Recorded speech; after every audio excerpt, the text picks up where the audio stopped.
Meu povo, atendendo a pedidos, o vídeo de hoje é sobre escândalos, abusos, truques, falcatruas da Igreja Católica.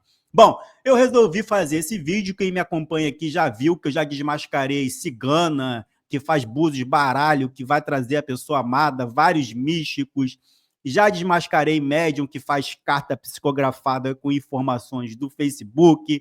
Recentemente eu fiz um vídeo mostrando os truques de mágica feitos por pastores evangélicos para enganar a população, transformar o água em vinho, tirar o rato, o morcego de dentro dos fiéis. Mostrei tudo isso e ficou faltando, então, a Igreja Católica. Antes de começar aqui, eu quero que você deixe seu like, não vai cair o seu dedo, é muito importante aqui para o canal. Daqui a pouco você pode acabar esquecendo de deixar o seu like, então já deixa agora. E outra coisa que eu quero deixar bem claro é que esse vídeo não é ataque a religião nenhuma. Em todas as religiões existem pessoas do bem, pessoas boas e também pessoas más que usam e abusam da fé dos fiéis a benefício próprio. Então, dito isso, eu fiz primeiro aqui um mini documentário mostrando os principais escândalos da Igreja Católica. Trouxe aqui casos de santa que choram sangue, que choram, que sai lágrima, também casos de corpos que não se decompõem, que são considerados santos, e para finalizar, trouxe também imagem de Jesus na torradeira, e as imagens que aparecem de Jesus, que são muito conhecidos aí pelos católicos. Então, para começar, eu vou colocar aqui um mini documentário que eu fiz com um resumo dos principais escândalos, deu muito trabalho, espero que valorize, espero que goste desse conteúdo aqui. Vamos embora. Abusos sexuais de menores. Casos globais. Diversos membros do clero católico foram acusados de abuso sexual de menores em vários países, incluindo Brasil, Portugal, Alemanha, Austrália, Espanha, Bélgica, França, Reino Unido, Irlanda, Canadá e Estados Unidos. Muitos desses casos resultaram em condenações ou acordos judiciais. Estados Unidos. O ex-cardeal Theodore Edgar McCarry ganhou destaque significativo.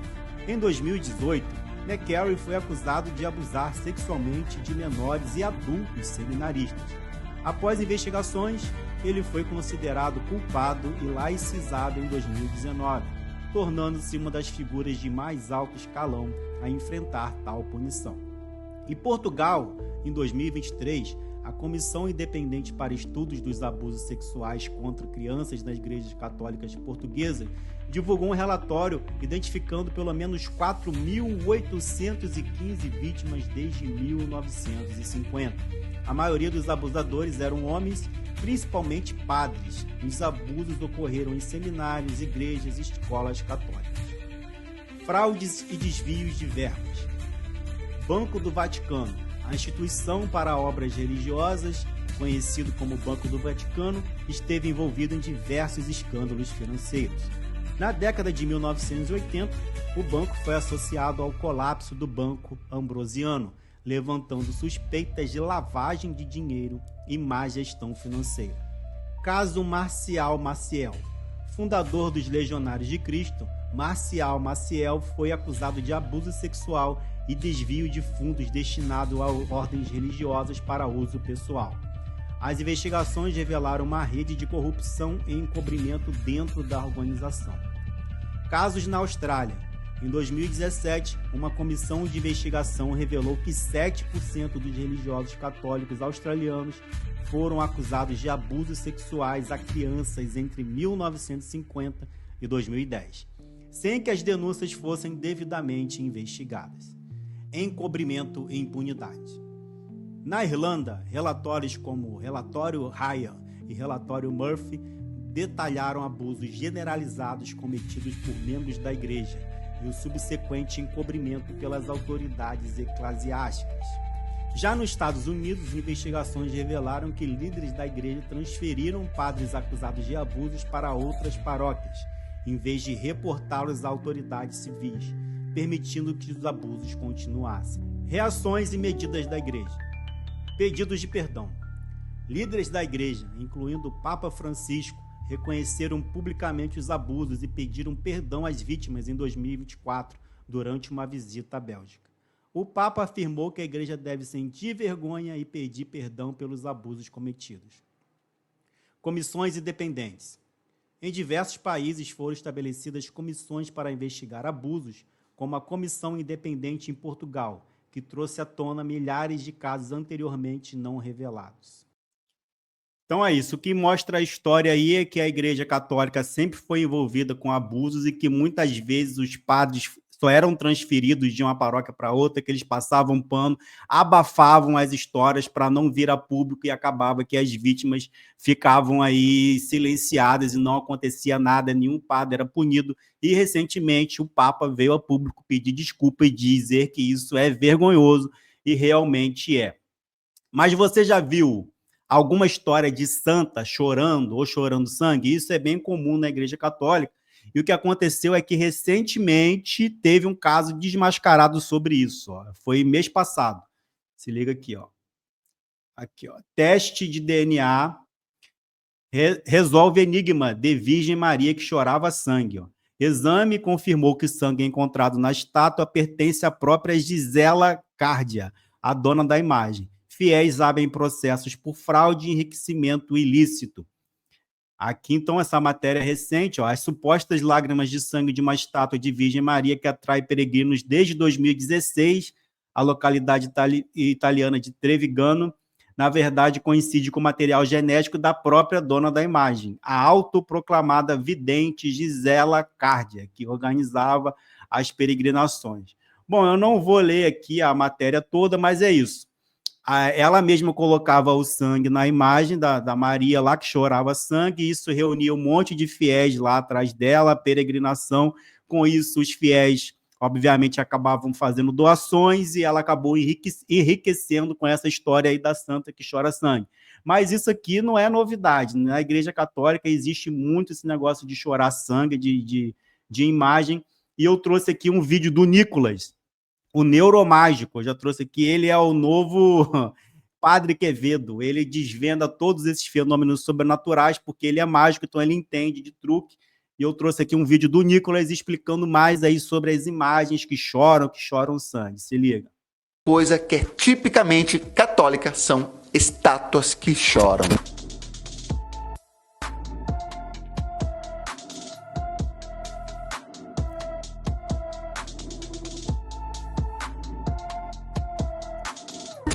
E essas estátuas geralmente choram ou lágrimas perfumadas ou até mesmo sangue. E não são milagres. A maioria dos casos que foram investigados pela própria Igreja Católica se mostraram como fraudes. Um jeito, por exemplo, de fazer um truque no qual uma estátua chore seria você ter uma estátua de gesso ou cerâmica e através de um furo mínimo, um buraquinho mínimo, você coloca água dentro da estátua e essa água vai ser absorvida pelos poros do material que ela é feita, né? Gesso ou cerâmica. E aí você cobre esse buraquinho e como ela tem um revestimento de verniz, não vai vazar essa água. Entretanto, se você fizer um rasgo mínimo no verniz dos olhos, naquele local vai vazar essa água que está dentro da estátua. Claro que existem outras explicações e algumas nem são realmente truques, são apenas algumas coincidências assustadoras. Como, por exemplo, o caso de condensação de água. Teve até um caso de uma estátua que chorava, depois descobriu-se que apenas existia uma goteira em cima dela.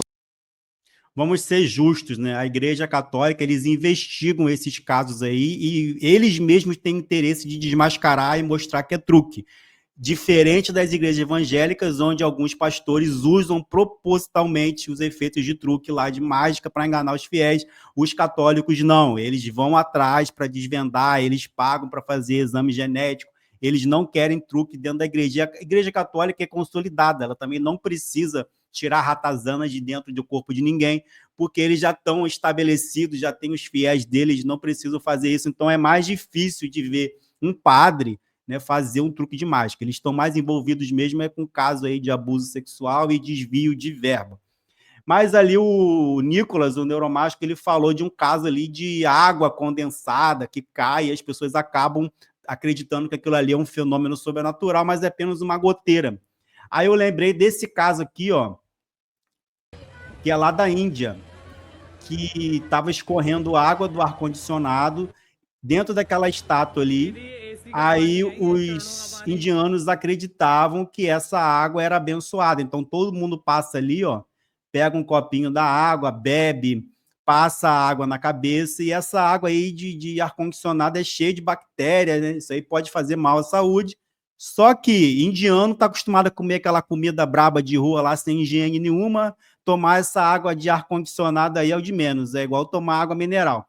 Mas, enfim, por estar escorrendo a água da condensação do ar-condicionado justamente dentro da imagem, os fiéis acham que essa água aí vai servir de alguma coisa, vai abençoar, vai curar doença, todo mundo passa ali no ar-condicionado, na água, e pega um pouquinho e bebe, passa no corpo, enfim. Esse é o mesmo caso que pode acontecer nas igrejas católicas.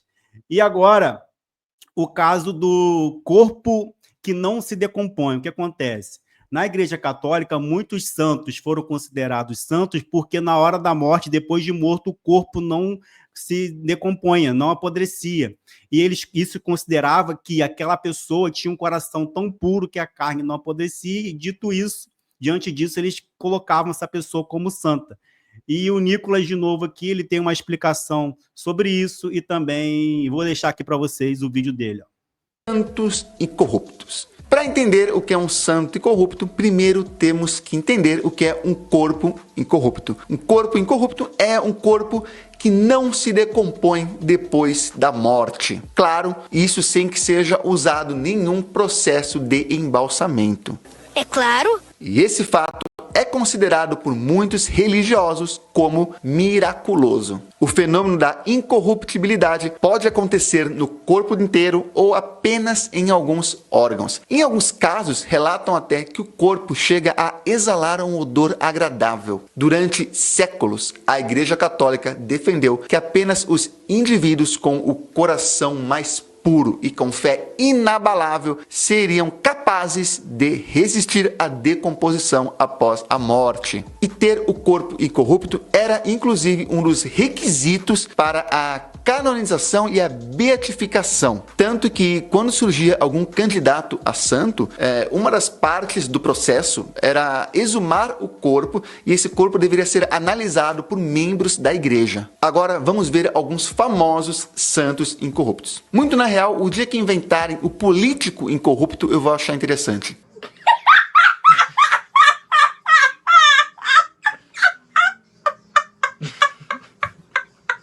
Mas vamos lá, vamos ver os santos. Santa Bernadette de Lourdes faleceu em 1879 e em 1909, ou seja, 30 anos após a sua morte, o corpo permanecia intacto. De acordo com os médicos que acompanharam a primeira exumação, o cadáver se encontrava rígido, mas incrivelmente preservado. Em 1919, ocorreu uma segunda exumação e as condições do corpo de Santa Bernadette permaneciam as mesmas. E o mesmo foi observado em 1925 na terceira exumação. Santa Catarina de Bolonha faleceu em 1463. Seu corpo foi enterrado diretamente na cova, sem o uso de um caixão, e até onde se sabe não passou por qualquer processo de embalsamento. Após 18 dias, o cadáver foi exumado e permanecia em perfeito estado, sem mostrar qualquer sinal de putrefação. Santa Rita de Cássia, a santa das causas impossíveis, morreu em 1457 e seu corpo incorrupto, embora se encontre bem desidratado atualmente, pode ser visitado na Basílica de Santa Rita de Cássia, na Itália. Segundo alguns rumores, os olhos da santa já foram flagrados se abrindo e fechando sozinho. E ela também parece mudar de posição no interior de uma urna de vidro que guarda o seu corpo. Mas o que a ciência tem a dizer sobre isso? Boa pergunta. Bom, basicamente a ciência tem duas coisas a dizer. Primeiro que corpos que não se decompõem naturalmente não são tão raros quanto podemos imaginar. Mesmo corpos de outros animais frequentemente são encontrados extremamente bem preservados. Geralmente, esse fenômeno se deve a condições de preservação favoráveis, como baixas temperaturas e ausência de oxigênio onde o corpo se encontra. Profissionais que trabalham com exumação, com uma certa frequência encontram corpos muito bem preservados. Ou seja, o fenômeno é comum demais para ser considerado um milagre. E existem acontecimentos que acontecem em vida que podem fazer com que o corpo se decomponha muito mais devagar. Um deles é, por exemplo, passar pelo processo de quimioterapia ou radioterapia. Pessoas que passaram por esses processos frequentemente têm uma decomposição muito mais lenta. E algumas pesquisas que foram encomendadas pela própria Igreja Católica também revelaram algumas fraudes. Olha aí os truques. Por exemplo, temos o caso de Margarida de Cortona, morta em 1927 e venerada na região da Toscânia. Enzo Fuccieri, professor da Universidade de Gênova, descobriu que o corpo preservado exposto na Catedral de Cortona apresentava incisões nas coxas, barriga e no peito, onde haviam sido injetados conservantes. Eu tô passada, chocada. Resumindo, sobre corpos incorruptos, em alguns casos podem ser explicados por uma preservação natural e em outros casos são realmente fraudes, truque.